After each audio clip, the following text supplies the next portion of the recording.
Alaskan Igloo Tales by Edward Keithan, illustrated by George Aidan Arupak. The Dwarves, narrated by Elizabeth Akevrak. In ancient times there lived among the Eskimo a race of dwarves. Inukalugno, the Eskimo called them. They were just like the Eskimo in appearance, only very much stronger and very small. They were only about as high as your knee, it is said.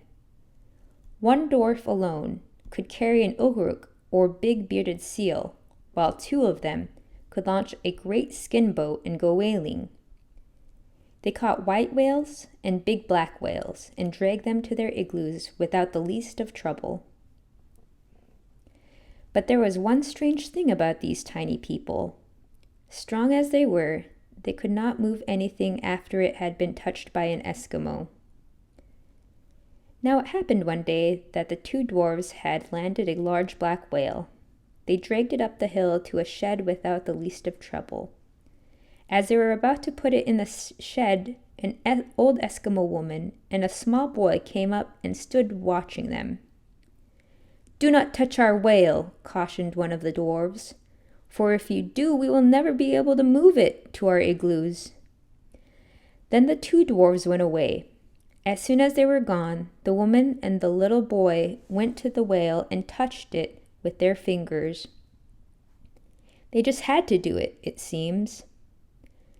Then they went home to go to their igloos.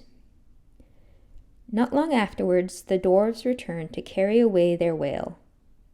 But they could not lift it. They tried again and again, but it would not move. Then they knew why.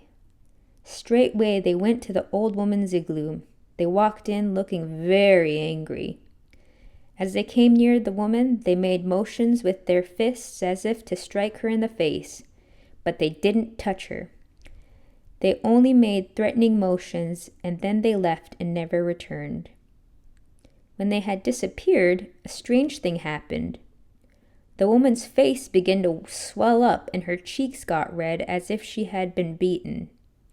Her face swelled and swelled until it became very round and her cheeks got redder and redder. And that was the way her face remained. Even to this day, when you go to an Eskimo village, you will still see those round faces and deep red cheeks, and the people have had ever since the dwarves punished the old lady who touched her whale.